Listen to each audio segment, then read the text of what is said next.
Song સાંભળે છે, એને જે ઝંડો આજે પહેર્યો છે એનો શું મતલબ છે એને કદાચ ખબર નહીં હોય. પણ જો આપણે આવા કાર્યક્રમ કરતા રહેશું, આપણે જો એને આ રીતે ડિસિપ્લિનમાં રાખતા રહેશું, તો એમાં શંકાને કોઈ સ્થાન નથી કે આગળનું આપણું જે ભવિષ્ય છે એ ભારતીય સંસ્કૃતિને ઉજાગર નહીં કરે.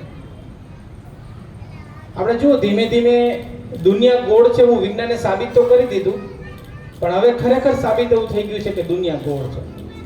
એનું રીઝન એવું, શાસ્ત્રો તો એવું કહે છે કે દુનિયા ગોળ છે કારણ કે કર્મ પણ આપણા ગોળ ગોળ ફરીને આપણી પાસે જ આવે. દિવાળીનો રોકેટ હોય ને એ આપણે સળગાવીએ એટલે ઉપર સીધું જાય, પણ કર્મનું રોકેટ હોય ને એ ગોળ ફરે. આજે જે આપણે કર્મ કરીએ ને આજે જે આપણે સળગાવીએ એ ફરીથી આપણી પાસે જ આવે અને આપણી પાસે આવીને જ ફૂટે. એવી રીતે આપણી સંસ્કૃતિ પણ હવે સાબિત કરી છે. આપણે વિચાર કરો કે બહુ વર્ષો પહેલા ઘણી બધી ફેશનો હતી, એ ફેશન હવે ફરીથી આવી છે. એ પછી કપડામાં હોય, રહેવામાં હોય કે જમવામાં હોય. એક સમયે આજે આપણા વડીલો મારી સામે બેઠા છે ને ખ્યાલ હશે કે વર્ષો પહેલા આપણે બાજરાના રોટલા અને એ શાક ને ગોળ ને બધું સાથે આપણે જમતા. તો અત્યારે એ જમવાની એક ફેશન છે કે આપણે એ જમવા માટે બહાર જઈએ છીએ. એવી રીતે કપડામાં પણ જેન્ટ્સને તો ખ્યાલ છે ઘણા બધા કપડા જે છે હવે રિપીટ થઈને પછી ફેશન આવી. વાત અલગ છે કે નામ બદલાવી નાખ્યું, પણ અંતે તો આપણે ગોળ બધાને જ ફરીને એક જગ્યા આવવાનું છે. એવી રીતે આ જે નીચે નીચે પેઢી અત્યારે બેઠી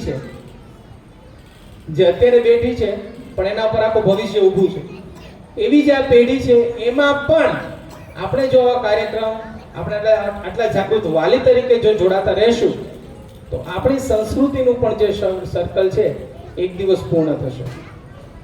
અને આજે તમને સ્ટેજ ઉપરથી ઘણું બધું એવું જોવા મળશે, ઘણું બધું નવું નવું જાણવા મળશે કે નવી પેઢી કેટલું કેટલું કરી શકે છે.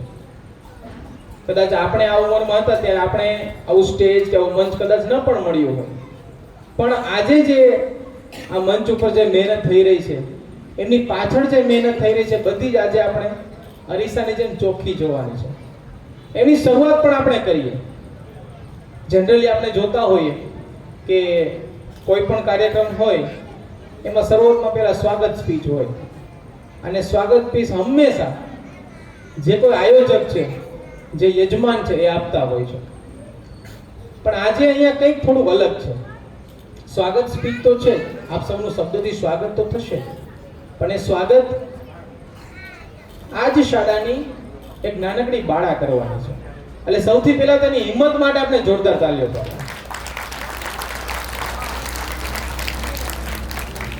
તો વિનંતી કરીશ વેલકમ સ્પીચ માટે આરવી સાવલિયા. વાહ વાહ, જેવું નામ બોલે સ્ટેજ ઉપર આવે કે એના માટે પહેલા જોરદાર તાલીઓ.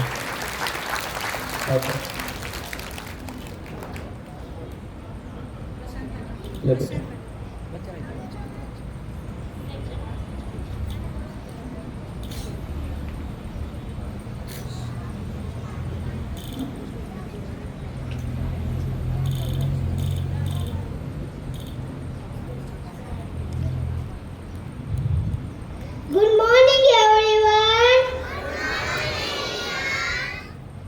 Respected saints, guests, principal, teachers, parents, and my dear friends, a warm welcome to you all. My name is Arvi Savlia. Today we are here to celebrate the 80th Independence Day of our great nation India. Let's remember and thank our brave freedom fighters for giving us freedom. Let's celebrate our this special day with joy, love and pride. Now, I welcome you all to enjoy our Independence Day celebration. Happy Independence Day! Jai Hind! Thank you!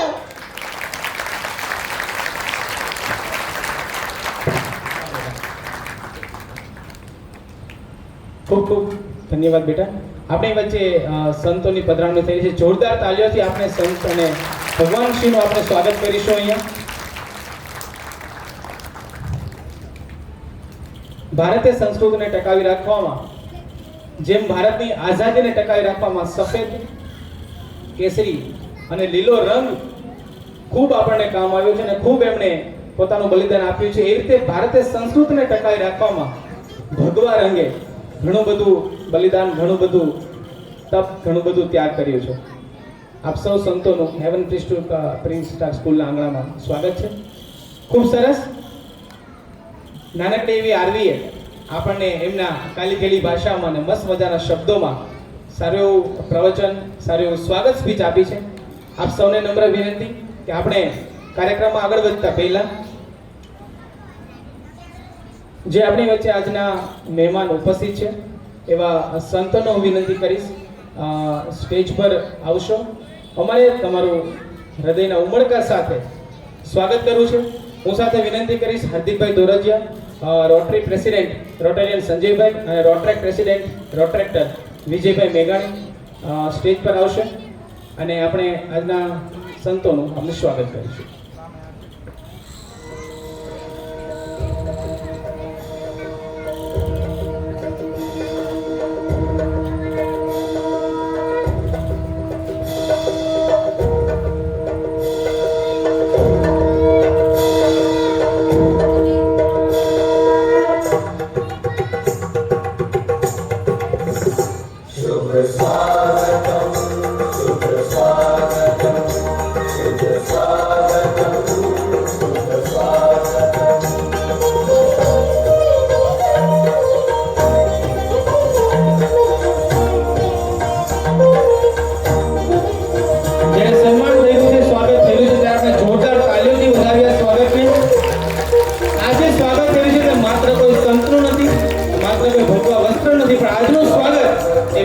સંસ્કૃતિનું સન્માન છે.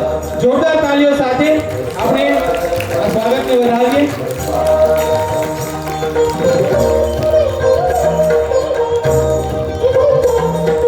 ભારતના ત્રિરંગાના બે colour એ stage પર હાજર છે, કેસરી અને સફેદ, અને લીલો રંગ આપણી તાળીઓનો હોવો જોઈએ. આ ત્રણ રંગોથી આપણી ભારતની આઝાદી સંપૂર્ણ થશે, ભારતનો ત્રિરંગો પૂર્ણ થશે.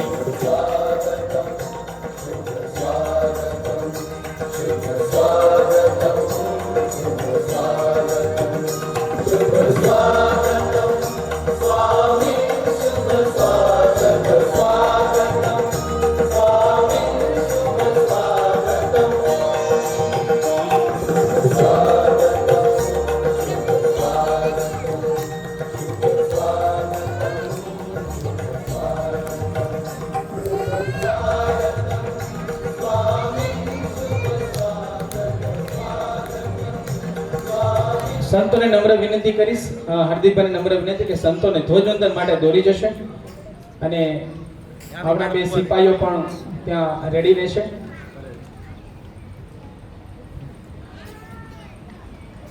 શાળાના બાળકો દ્વારા પરેડ થકી આપણે સંતોને ધ્વજવંદન કાર્યક્રમ સુધી પહોંચાડ